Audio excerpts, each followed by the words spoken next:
How's it hanging, dudes? My name is Sean and welcome back to another Jurassic World Evolution video. Go ahead and like, comment, and subscribe, and well, let's go ahead and jump right into it. So you've seen these videos everywhere, guys. 42 100% confirmed dinosaurs. We don't have names for all of them. You know, there's like the Chunkingosaurus, and there's the Corythosaurus that we think is definitely going to be in-game for sure, right? So what exactly does this update mean for us? It means herding. It means that these dinosaurs will probably have some herding-like mentalities, some extra social interactions, and I can't wait to share every detail of what I am speculating about.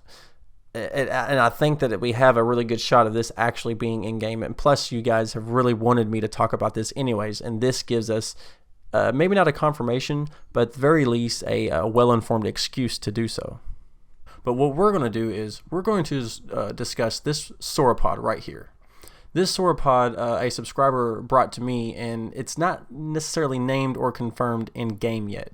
And he had seen it in a screenshot. I was a little skeptical at first, right? But he kind of convinced me, and now that these new dinosaurs have kind of been revealed, you can kind of see this sauropod right here. Now you can tell that it has a shorter neck than the other ones. So we've narrowed it down to just a few dinosaurs, right? So it definitely means that there's going to be 3 different sauropods in this game. Now, I should have done this video whenever he had brought this to me first, and I do apologize for that because he found this screenshot, and in the screenshot, you can see that this sauropod is definitely different than the other sauropods, but it hasn't been named and it hadn't been confirmed yet. And then we see the screenshot of all the 42 dinosaurs, and you can clearly see 3 sauropods there. That means like there's different kinds of stegosauruses, right? There's different kinds of sauropods. So what that means is if you put a lot of these dinosaurs in the same enclosure, I think we will actually see some herding. I know that some of the earlier gameplay we've seen other dinosaurs like they really didn't herd as much. You know what I mean? Like there are a couple, you know, Triceratops would hang out, but as soon as you see a Carnosaurus attack a Triceratops, well, the other Triceratops doesn't really run for cover, or he doesn't really come to his buddy's defense, and they do like the little wall of horns thing, you know, like you've seen before, which is really cool, by the way.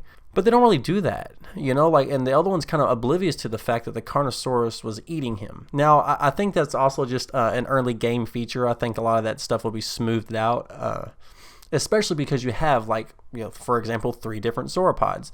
Now, these 3 different sauropods wouldn't be intermingling by themselves. They would group off to the sauropods they are most like, usually, right? Now, don't get me wrong, if you had, you know, a Brachiosaurus and a Potosaurus together in one enclosure, they would probably, if there's only 2 there, they would definitely be social, right? They would. However, you got to think, right? If there was all 3 in there and multiple kinds of each one, they would definitely click off. They would definitely herd together, and you would think that they would want to fight together, right? If a dinosaur, if a Carnosaurus breaks into their enclosure or is released into their enclosure, why wouldn't they come to their aid? I mean, there's strength in numbers, right? Now, there's a reason why they might not. Like, as we know about, you know, this sort of dinosaur fight club everybody's been talking about, dinosaurs can fight each other. They have health meters and stuff like that, which kind of takes away from the realism, I think. Well, I mean, dinosaurs in the park anyways. How real are we talking about, right? But anyway, if Jurassic World was, you know, IRL, I kind of feel like that takes away from it. But if you're going to have these one-on-one dinosaur fights, if a whole group of, you know, Suchomimuses could take down a fucking Carnosaurus then, if there's that many of them. So I kind of see how you would, you know, want to fight one after another, and it would have to be like, you know, Carnosaurus versus Triceratops, and then the other Triceratops will come in and fight the Carnosaurus, or, you know, whoever wins.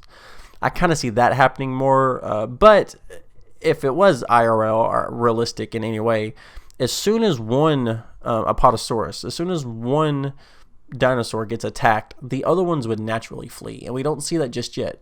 But with all these different dinosaurs coming out, I think we will see some stuff like that, just because there's so many different dinosaurs of the same genus, right?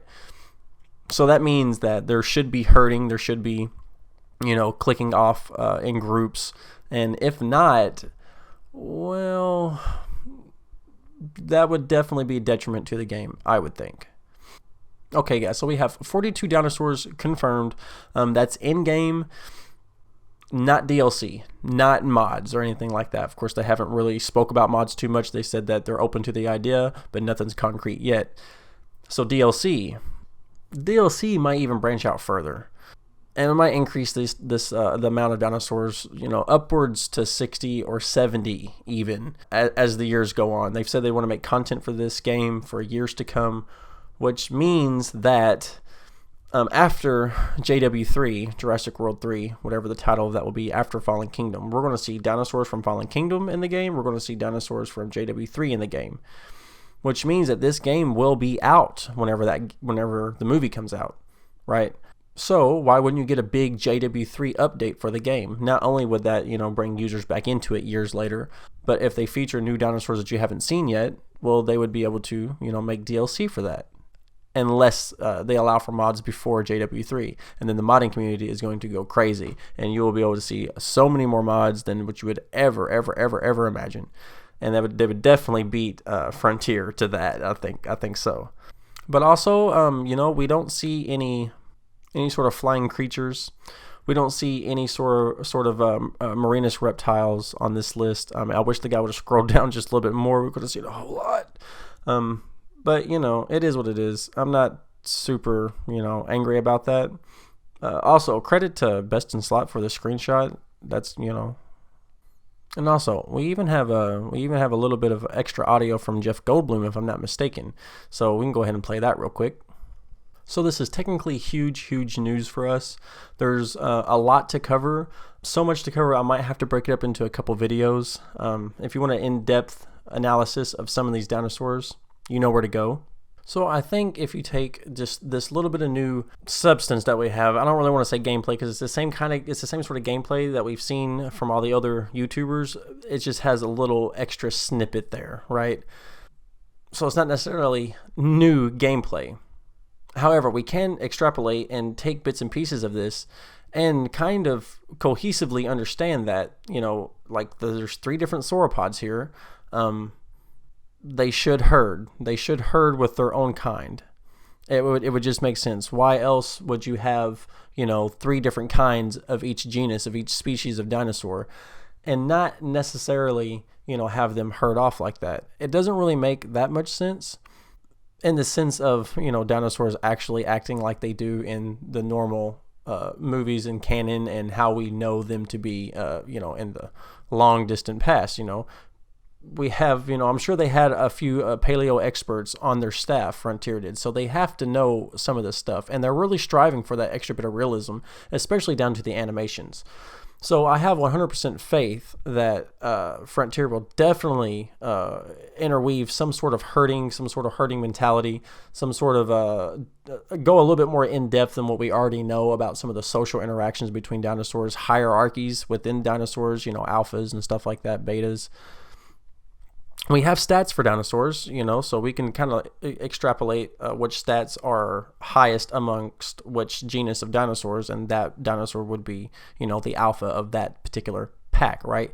And then who's to say that you might not even have like warring packs? Let's say you have 2 groups of Suchomimus and Suchomimus, and each group is they've clicked off, and one group doesn't like the other group, even though if they live in the same enclosure. And eventually you might have to create 2 enclosures just because these 2 groups just don't like each other and they're fighting for territory, which means you might either have to make their enclosure thrice the size, or you might just have to make 2 separate enclosures for them. That way they don't war over stuff like that. They might fight over food. They might fight over, you might only be able to put, let's say, 1 feeder in, 1 or 2 feeders, and you have 50 dinosaurs, or they're going to be fighting hard over who gets fed. So there could be a lot of conflict here, and I'm excited about that. And this update helps us determine exactly why that is, and how we can kind of figure some of these, I don't want to say it's common sense, but it kind of is, it's like, if there's 3 different kinds of each dinosaur, why would they all just intermingle together? Like, I know that, they're all 3 sauropods, and it would make sense if there was 2 Apatosaurus and 1 Brachiosaurus. Well, yeah, they might all 3 hang out together. But if there was 6 Brachios and there was 3 Apatos, well, they would definitely group up, you know, amongst each other. Why wouldn't they? It would just, that's how it would be, you know. I don't get it. I really don't understand how hard that is. Okay, so that's all I got for you guys. Hopefully this made a little bit of sense and why I wanted to do a little bit of a different take on this new, I guess you can call it, update about, you know, Jurassic World Evolution.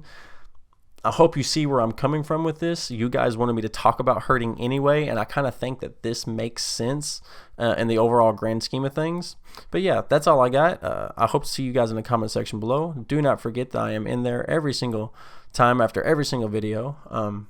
And I will be doing some more Jurassic World Evolution videos. I can tell just by the numbers alone that you guys are not that into the Fallen Kingdom videos, which hurts my heart, guys. It really does. I love Fallen Kingdom.